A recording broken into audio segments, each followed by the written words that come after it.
Hello दोस्तों, नमस्कार। मैं वीरेंद्र कुमार आज आप लोगों के बीच गुप्त काल का जो दूसरा पार्ट है उसको लेकर आया हूँ। उम्मीद करता हूँ कि यह वीडियो आपको अच्छा लगेगा और आपके प्रत्येक विभिन्न प्रकार के परीक्षाओं के दृष्टिकोण से महत्वपूर्ण साबित होगा, क्योंकि यह क्लास 6 से लेकर 12 तक के NCERT बुक के सार संग्रह है। तो चलिए दूसरा पार्ट को शुरू करते हैं। इसके पहले बहुत सारे वीडियो प्राचीन काल के अपलोड हो चुके हैं। अगर देखना चाहें तो आप जाके मेरे YouTube channel pioneer education classes पर जाकर देख सकते हैं। तो चलिए शुरुआत करते हैं। गुप्त काल की कृषि व्यवस्था का महत्वपूर्ण लक्षण क्या था? गुप्त काल की कृषि व्यवस्था का महत्वपूर्ण लक्षण क्या था? तो सामंतवाद का प्रारंभ। गुप्त काल के कृषि व्यवस्था का महत्वपूर्ण लक्षण सामंतवाद का प्रारंभ था। गुप्तकालीन भूमि वर्गीकरण। खेती करने योग्य भूमि को क्षेत्र कहा जाता था। गुप्त काल में खेती करने वाले भूमि को क्षेत्र कहा जाता था। निवास करने योग्य भूमि को वास्तु कहा जाता था। निवास करने योग्य भूमि को वास्तु कहा जाता था। जो भूमि कृषि योग्य नहीं होती थी उसे खील कहा जाता था। जो भूमि कृषि करने योग्य नहीं होती थी उसे खील कहा जाता था। जंगली भूमि को अपरहत कहा जाता था। जंगली भूमि को अपरहत कहा जाता था। पशुओं के चरने के लिए छोड़ी गई भूमि को चारागाह कहा जाता था। पशुओं के चरने के लिए छोड़ी गई भूमि को चारागाह कहा जाता था। खेती करने योग्य भूमि को क्षेत्र, निवास करने योग्य भूमि को वास्तु, जो भूमि कृषि योग्य नहीं हो खील, जंगली भूमि अपरहत, पशुओं को चरने के लिए छोड़ी गई भूमि चारागाह कहलाती थी। किस शासक ने 4 अश्वमेध यज्ञ किए थे? तो इसका सही उत्तर होगा प्रवरसेन प्रथम। किस शासक ने 4 अश्वमेध यज्ञ किए थे? प्रवरसेन प्रथम। कायस्थ शब्द का उल्लेख किस ग्रंथ में मिलता है? कायस्थ शब्द का उल्लेख किस ग्रंथ में मिलता है? तो इसका सही उत्तर है मुद्रा राक्षस। मुद्रा राक्षस में कायस्थ शब्द का उल्लेख मिलता है। ईंटों से निर्मित गुप्तकालीन मंदिर कहाँ स्थित है? ईंटों से निर्मित गुप्तकालीन मंदिर कहाँ स्थित है? तो इसका सही उत्तर होगा कानपुर का बिठूर। कानपुर का बिठूर। बिठूर में ईंटों से निर्मित गुप्तकालीन मंदिर स्थित है। कुमार गुप्त के समय में ही मध्य भारत में रजत सिक्कों का प्रचलन हुआ। कुमार गुप्त के समय में ही मध्य भारत में रजत सिक्कों का प्रचलन हुआ। उसने महेंद्रादित्य की उपाधि धारण की थी। कुमार गुप्त ने महेंद्रादित्य की उपाधि धारण की थी। नालंदा विश्वविद्यालय की स्थापना कुमार गुप्त के शासनकाल में ही की गई। अगर प्रश्न हो कि नालंदा विश्वविद्यालय की स्थापना किसने करवाई थी, तो इसका सही उत्तर होगा कुमार गुप्त। गुप्त काल में पैठन की प्रसिद्धि का क्या कारण था? गुप्त काल में पैठन की प्रसिद्धि का क्या कारण था? तो उत्तर होगा व्यापारिक मंडी। व्यापारिक मंडी। पैठन की प्रसिद्धि का प्रमुख कारण व्यापारिक मंडी था। शतरंज का खेल भारत में गुप्त काल के दौरान प्रारंभ हुआ था। शतरंज का खेल भारत में गुप्त काल के दौरान प्रारंभ हुआ था, जहां इसे चतुरंग के नाम से जाना जाता था। भारत में यह ईरान एवं तत्पश्चात यूरोप पहुंचा। भारत से यह ईरान, उसके बाद यूरोप पहुंचा। गुप्त काल में किस बंदरगाह से दक्षिण पूर्वी एशियाई राष्ट्रों को जहाज रवाना होते थे? गुप्त काल में किस बंदरगाह से दक्षिणी पूर्वी एशियाई राष्ट्रों को जहाज रवाना होते थे? तो ताम्रलिप्ति बंदरगाह था, जहां से दक्षिण पूर्वी एशियाई राष्ट्रों के लिए जहाज रवाना होते थे। किस चीनी यात्री ने गुप्त काल में भारत की दशा का वर्णन किया है? किस चीनी यात्री ने गुप्त काल में भारत की दशा का वर्णन किया है? तो इसका सही उत्तर होगा फहियान। फहियान ने भारत की दशा का वर्णन किया है। भारत हिंदू देवी देवताओं को समर्पित सबसे प्राचीन मंदिर किसके काल का है? भारत हिंदू देवी देवताओं को समर्पित सबसे प्राचीन मंदिर किसके काल का है? तो इसका सही उत्तर होगा गुप्त काल। सती प्रथा का प्रथम अभिलेखिक साक्ष्य एरन से प्राप्त हुआ है। सती प्रथा का प्रथम अभिलेखिक साक्ष्य एरन से प्राप्त हुआ है। यह अभिलेख 510 ईस्वी का है, जिसमें गोपराज नामक सेनापति की स्त्री के सती होने का उल्लेख है। जिसमें गोपराज नामक सेनापति के स्त्री के सती होने का उल्लेख है। गुप्त काल में चीन से भारत में किस वस्तु का आयात किया जाता था? गुप्त काल में चीन से भारत में किस वस्तु का आयात किया जाता था? तो इसका सही उत्तर होगा रेशमी कपड़े। रेशमी कपड़े, चीन से भारत में रेशमी कपड़े का आयात किया जाता था गुप्त काल में। गणराज्यों के अंत के लिए कौन उत्तरदायी था?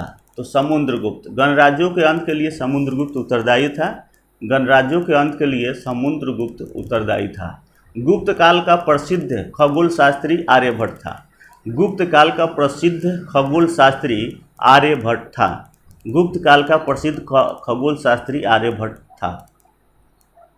गुप्तकालीन चित्रकला का उत्कृष्टतम रूप मिलता है अजंता में। गुप्तकालीन चित्रकला का उत्कृष्टतम रूप देखने को जो मिलता है वह अजंता में है। विशाख दत्त कृत नाटक देवी चंद्रगुप्तम, विशाख दत्त द्वारा लिखित नाटक देवी चंद्रगुप्तम में उल्लेख मिलता है कि चंद्रगुप्त द्वितीय ने अपने बड़े भाई रामगुप्त की हत्या की। देवी चंद्रगुप्तम में यह उल्लेख मिलता है, जो विशाख दत्त कृत नाटक है, चंद्रगुप्त द्वितीय ने अपने बड़े भाई रामगुप्त की हत्या की। किसके स्वर्ण सिक्के में हीन यानी मिलावट धातु का प्रतिशत सर्वाधिक था? तो स्कंदगुप्त। स्कंदगुप्त के स्वर्ण सिक्के में मिलावट धातु अधिक थी। गुप्त काल में लिखित संस्कृत नाटकों में स्त्रियों और शूद्रों को संवाद किस भाषा में है? गुप्त काल में लिखित संस्कृत नाटकों में स्त्रियों और शूद्रों के संवाद किस भाषा में है? तो प्राकृत भाषा में है। गुप्त काल में लिखित संस्कृत नाटकों में स्त्रियों और शूद्रों के संवाद की भाषा संस्कृत थी, प्राकृत थी। गुप्त वंश का अंतिम शासक विष्णुगुप्त था। गुप्त का वंश का अंतिम शासक कौन था? तो इसका सही उत्तर होगा विष्णुगुप्त। वहीं चंद्रगुप्त द्वितीय विक्रमादित्य को किस कारण से सकारी कहा गया? चंद्रगुप्त द्वितीय विक्रमादित्य को किस कारण से सकारी कहा गया? शकों पर विजय करने के कारण। शकों पर विजय करने के कारण समुद्रगुप्त को चंद्रगुप्त द्वितीय को सकारी कहा गया है। किस अभिलेख में समुद्रगुप्त को लिच्छवी दैहित्र बताया गया है? किस अभिलेख में समुद्रगुप्त को लिच्छवी दैहित्र बताया गया है? तो प्रयाग अभिलेख में। प्रयाग अभिलेख में समुद्रगुप्त को लिच्छवी दैहित्र बताया गया है। हुनों ने स्कंदगुप्त के शासनकाल में आक्रमण किया। हुनों ने स्कंदगुप्त के शासनकाल में आक्रमण किया था। इसमें स्कंदगुप्तों ने हुनों पर विजय प्राप्त की। स्कंदगुप्तों ने हुनों पर विजय प्राप्त की। गुप्त काल में स्त्रियों की बड़ी संस्था जिसकी शिल्पी श्रेणीय सदस्य थी वो क्या कहा जाता था? निगम। गुप्त काल में श्रेणियों की सबसे बड़ी संस्था जिसकी शिल्प श्रेणीय सदस्य थी को निगम कहा जाता था। अग्रहार से क्या तात्पर्य है? ब्राह्मणों को दिए जाने वाला भूदान अग्रहार कहलाता है। ब्राह्मणों को दिए जाने वाला भूदान अग्रहार कहलाता था। विदिशा के पास उदयगिरी बुद्ध गुफाओं का निर्माण किस काल में हुआ था? विदिशा के पास उदयगिरी बुद्ध गुफाओं का निर्माण किस काल में हुआ था? तो गुप्त काल इसका सही उत्तर होगा। वराह गुहा का निर्माण किस देवता के समान में करवाया गया था? वराह गुहा का निर्माण किस देवता के समान में करवाया गया था? तो भगवान विष्णु इसके सही उत्तर होंगे। भगवान विष्णु इसके सही उत्तर होंगे।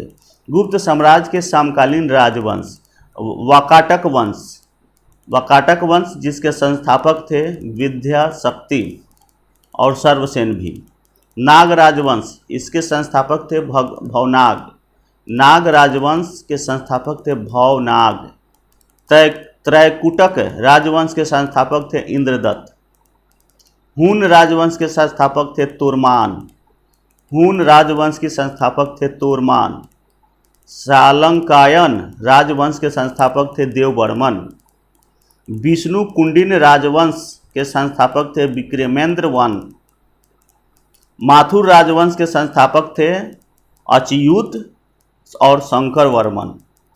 एक बार और, वाकाटक राजवंश जिसकी स्थापना 255 ईस्वी में विंध्य शक्ति ने की थी और 330 ईस्वी में सर्वसेन ने की थी। नाग राजवंश की स्थापना 305 ईस्वी में भवनाग ने की थी। त्रैकुटक राजवंश की स्थापना 415 ईस्वी में इंद्रदत्त ने की थी। हुन राजवंश की स्थापना 500 ईस्वी में तोरमान ने की थी। सालंकायन राजवंश की स्थापना 300 ईस्वी में देववर्मन ने की थी।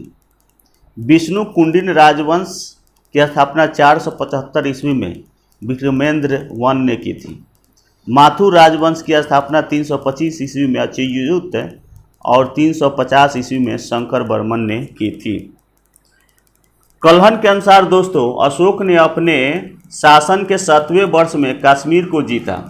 कल्हन के अनुसार अशोक ने अपने शासन के 7वें काल में कश्मीर को जीता तथा कश्मीर में श्रीनगर की स्थापना की। कल्हन के अनुसार अशोक ने अपने शासनकाल के 7वें वर्ष में कश्मीर को जीता और कश्मीर में श्रीनगर की स्थापना की। तो दोस्तों, इस वीडियो को मैं यहीं समाप्त कर रहा हूँ। वीडियो कैसा लगा कमेंट करके ज़रूर बताइएगा। और अगर आप मेरे फेसबुक पेज पर हैं तो अगर फॉलो नहीं किए हैं तो फॉलो कर लें, ताकि ऐसे वीडियो मिलते रहेंगे और भी कई जानकारियाँ आपको मिलते रहेंगे। और अगर आप मेरे YouTube channel pioneer education classes पर हैं तो उसको भी सब्सक्राइब करें, उस पर भी बहुत सारी जानकारियाँ उपलब्ध होते रहते हैं। बहुत बहुत धन्यवाद।